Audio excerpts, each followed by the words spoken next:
Oscar Bevis, IFL TV, proudly sponsored by the last year in Brentwood, the Matchroom Gym, Spider. How are you, mate? I'm good. In good spirits. Although I wasn't happy with my result the other week, but I'm still in good spirits. We move. It's all part and parcel. Well, we'll break the fight down a little bit in a sec, but obviously we're here for like Joe Cordina's media day, and you walked in and see this is your gym. You trained down here, but I don't know, I didn't expect to see you, but you kind of bounced in as if, not you'd got over it, but you kind of bounced in good spirits and, I don't know, brushed it off a little bit. I suppose now we're kind of a week down the line. Week down the line, you know, you can't be sitting there dwelling and crying over spilt milk. You just got to get back to the gym and get better and improve and cancel your flaws and make sure that you just don't make sure it happens again. You know, you got to just, it's always about improving and moving forward. You know, you take these big fights, you got to take something out of them. If you don't get the decision that you want, and you got to learn from it, get back to the gym and improve where you can and make sure that you cover the flaws and improve in the areas that you should have done in the fight maybe. Well, we were just speaking off camera and you said that you kind of have to, even going into a fight, well, you're going into a fight that's a 50-50, you do have to think about the consequences of losing. Like if you're fighting a journeyman, it doesn't even cross your mind.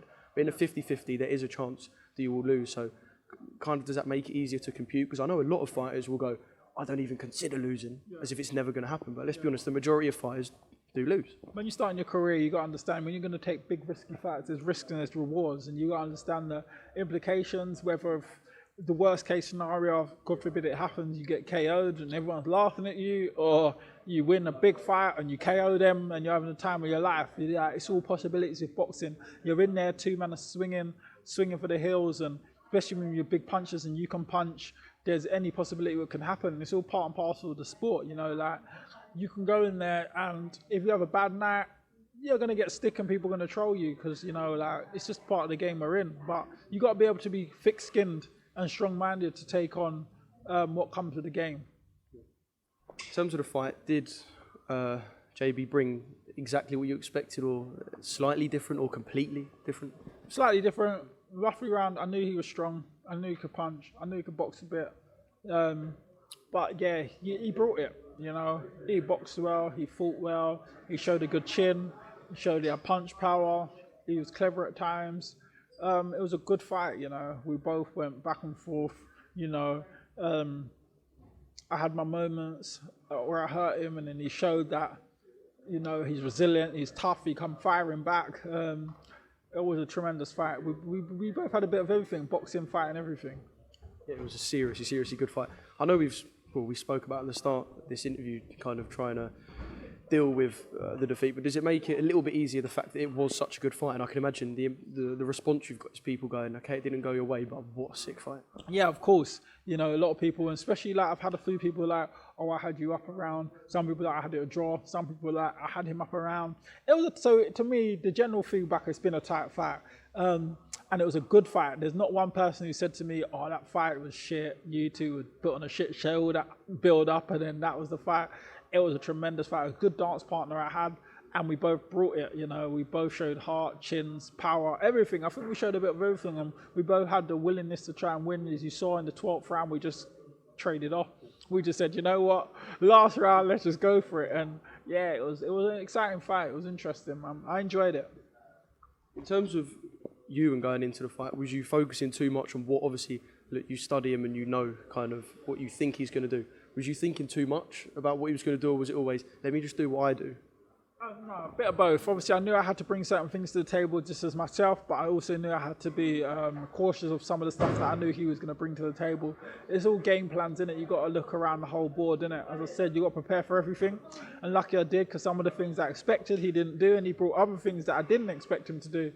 But I think, like, as I said in all the interviews, and everyone said, oh, what's the game plan? I said, it's just being prepared for everything. And I was, because certain times he tried to jump on me and he was looking to get me out. My defense allowed me to get out there, slipping and sliding and blocking, not allowing him to land the shots he wanted to land. And then certain times I had to jump on him and trying to get him out. And he made it clever and difficult, tying me up and whatever. So it was just like preparing for everything. There was loads of things I didn't expect that I had to adjust on the night. As the final bell went, what was kind of the feeling in your head? I know some fighters say when you're in the ring and then you watch it back after, it's completely different how you kind of feel. But as the final bell went, what was the feeling in your head? In my head, I was just like, I think I've done enough. And I was like, I know it's a close fight though. I know, like, obviously not saying like he's the A side, but I know like Like, did you worry about kind of, you spoke in that thing you done with Ade about the way he's kind of the hyped one of the two. Did you worry if it is close? I did feel like if it's close, we might get the rub of the green. I don't really get luck of rub of the green when I in close fights, but so I thought, nah, I think I've done enough here. Like, I generally feel I've done enough. I'm surprised you could think after the 12th round. I can't lie. I was enjoying it. I was sitting there and I was just like, yeah, I was like, I think I've done enough, and I was like,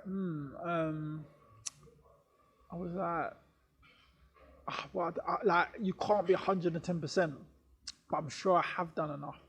And I was looking at the general, like, outside the ring, some people are like, yeah, you've done enough. Some people's like, It's always your boys saying it and his boys are saying different outside of the ring. When it's a close fight. Look at impartial people. Like, I have some people like who I know who are very impartial. They know us both, and they just tell me how it is. That even if we've had arguments in the past, like, I've had amateurs, like even my family, cousins, and that they've told me like, say like I didn't get a decision, like, what do you think? No, you didn't do enough. Or I'd be like, yeah, I won that convincingly. Like, oh, you're lucky to get that. That was close. And I'm like, what? And then they're like, I don't care. I'll tell you how it is.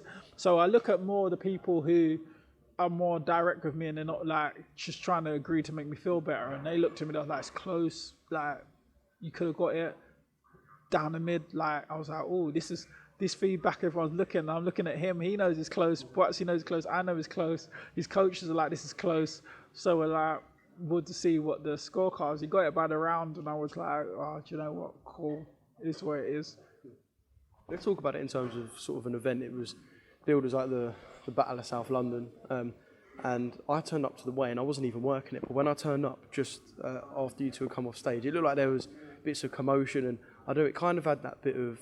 I know there's not the most aggressive needle between you two, but it just felt like there was a little bit there, and I know a little bit went on at the weigh-in as well. Did it kind of give you that whole feel of a real proper battle as they were billing it? We both knew that we was both in with a serious operator. Respect level was there as operators. We didn't have a personal problem. It was just that we both knew we're fighting. We're both serious fight, and we both taking this very serious.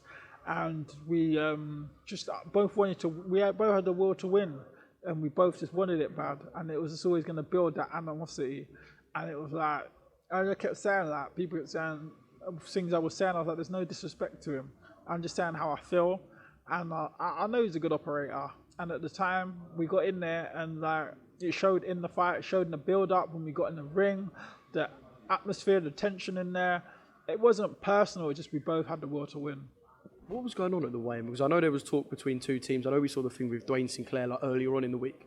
But at the weigh-in, was there something to do with a coin toss on walking first, walking second? And I know something kind of got a little bit heated. Obviously, we agreed that I was going to walk second, he was going to walk first, which is all in agreement. But I just think it was a bit of a miscommunication that he didn't understand that meant for everything, like the weigh-in, etc. So it was just like a miscommunication thing, kind of. Even though I didn't agree to that, but it was like, yeah, but that means that as well, and it was just politics, really. Sort of the not petty, but like petty argument stuff, innit? It was petty argument stuff. It was just like, it was stuff, things that didn't really matter, really. It was really irrelevant. But when there's so much on the line and emotions involved, everything seems to be a big deal. And the fight, every little thing seems to be a big deal because your emotions are running high on fight week. Can we talk about a certain Tony Bellew scorecard? You said about some people saying you won up, JB won up. But I know from opinions online and people watching it back, I think Tony had you 6 down. Just kind of your take, 8 down. There you go, 8 down. Just kind of your take on that. It's just ridiculous. I remember me and JB was even talking about it afterwards. He laughed about it. He said that's ridiculous. I said I know it's ridiculous. We both always started laughing with like we don't understand. But Tony has his opinion. Me and Tony, we spoke about it loads of times. I don't get it. Like sometimes his opinions on my fights. I'm sure he has good reason. I don't know if he wants better for me and he was just trying to prompt me to do better. Who knows? But I remember even my fight before with the Mateo fight, he had me down on that as well in the cards. I don't know how. Sometimes it's a little bit irritating because the agendas and the narrative push gets a little bit irritating for me because it's like if he says something, people may tend to believe it. They say, oh, well, I feel he's lost 8 rounds straight. They're going to think, well, Bellew said it, he must be an expert. So a little bit, it can be a little bit frustrating for me at times. But I just try to focus on what I got to do rather than the outside of people's opinions. We spoke to Belly, and he said to me, listen, don't worry about people's opinions. Everyone's got one. This was pre-fight, wasn't it? So you haven't spoke after the fight at all, no? No, I just said to him before, because I just said like I felt like his opinions on my other fight wasn't correct, and I just wanted to understand it a bit, and he just said, look, don't worry about it, everyone's got an opinion. And I was just like, okay, fair enough. It was and it was just like everyone's saying, like, obviously, like first round I was winning the first round, JB for a good flurry at the end of the first round. Then you're like, oh, if you started faster, but I'm like, but I was winning the first round. How fast do you want me to start? Do you want me to start from the intro? Like, do I start swinging when the ref's making the announcement? How fast do you want me to start? So little things like that, really, it does make me just think, like, it annoys me to fans might jump onto that because they think, oh, he knows what he's talking about, and then they're going to jump on the bandwagon, or, oh, if you had more self-belief, but it's like self-belief. Do you think I'll be jumping in with Bivol and Buatsi and have no self-belief? It's not like I'm going in there and getting pummeled for 12 rounds. We're having competitive fights. People saying I won, some people saying he won, some people saying it's draw. It's competitive. How much more belief can you have in yourself than fighting top world operators and competing at such level? So when I show signs of boxing and I'm moving or I'm jabbing, is that self-belief or is that boxing trying to... Because like when Bivol stuck to his game plan against Canelo, and Canelo was coming in first 3-4 rounds and hitting him heavy, and he guarded up. He wasn't actually boxing, he just guarded up and weathered the storm and then got to his boxing later. Was that self-belief or was that him being disciplined and sticking to the game plan? It's just agendas sometimes what get a little bit irritating, but it's not... I know it's probably not personal anyway. It's just that sometimes it can be a little bit irritating if fans who don't know much about boxing jump onto it. Cannot charge. Well, I think we eagerly await your next fight and Tony's scorecard. Let's put it that way. I'm interested by the scorecard myself. I want to know as well. But you're looking out of the ring trying to listen to the commentary scorecard. Like, what's Tony's scorecard? In terms of what's next, actually, just before we talk about what's next, one more thing. Do you kind of leave with a little bit of regret? Because I know when I spoke to you after Bivol, you said, if I'd just done that little bit more, obviously, look, if everyone's career they followed hindsight, everyone would be 50-0 Floyd. Do you know what I mean? But do you kind of leave with a little bit of regret for not doing more, or is it just hindsight? The fight goes how the fight goes. Nah, because as I said to you, JB was very clever in there. So like first round, so I'm winning it. He's coming in last 10 seconds throwing a good flurry. Certain times I'm working for 2 minutes 40 of the round, then he throws for like 15 seconds near towards the end, and people are like, oh, well, I remember that flurry there. So do you cancel out Richard's 2 minutes 40 and go JB's 15 seconds of eye-catching shot, like, well, even if they land or not, but eye-catching combinations he threw. It was swings and roundabouts. I don't necessarily think that... Obviously, there's obviously improvements for me to do in every fight, and I could do things slightly different, but it wasn't a thing where, oh, he should have done that or could have done that different. It was just a thing of that with two fighters equally matched at the time, and as you said, it was opinionated. Some people still have me. Afterwards, I had a few interviews with the TV crews. Some of them said, look, I had you at one. Someone said they had a draw. And obviously some people had him up by one. So it obviously was a close fight, whichever way you look at it. It's an opinionated, what you like kind of fight. So I can't sit there and say I had any regrets. It's the same as usual. You watch it back, see where you could have improved, go to the gym, go and work on that and make sure you bring that back in the next fight. Yeah, I suppose you can pick holes in anything, can't you? Yeah. So obviously it's only been a week, so I know there wouldn't have been anything. I know there wouldn't have been too much thought on this, but have you thought about what you want to do next? I know there's kind of now the Bivol Buatsi talk, so one fight and a winner of that, because one thing you have proved with the Bivol and Buatsi fights, despite them being defeats, is that we know what level you're at now. Yeah, 100%. You clearly see I'm at world level, and I'm an improving fighter. Yeah, maybe one fight and then get back in that mix for them, that big fight. But that in-between fight will obviously be a big fight anyway. I need a big name, big fight. I don't really want to take... You can't really get away, in terms of from a fan perspective, you can't really get away with having easy fights now, can you? I was hoping I was going to get a guy from Hungary, like, he's had 50, lost 40. No, I'm joking. Of course, I want big fights and I want to get back into that world title contention. You don't really learn nothing from just blowing over guys you're expecting to blow over. I think I'm improving as a fighter because I'm taking a lot of these big fights and getting better and better. And I think eventually when I become the finished article of myself, I feel like I'll stay on top. All right, Craig, thanks for giving me some of your time.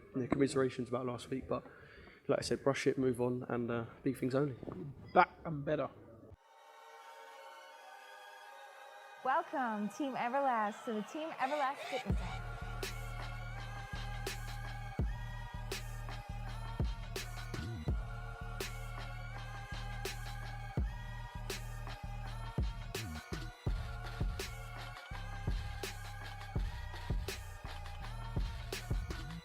Download the Everlast Fitness app and find your greatness within.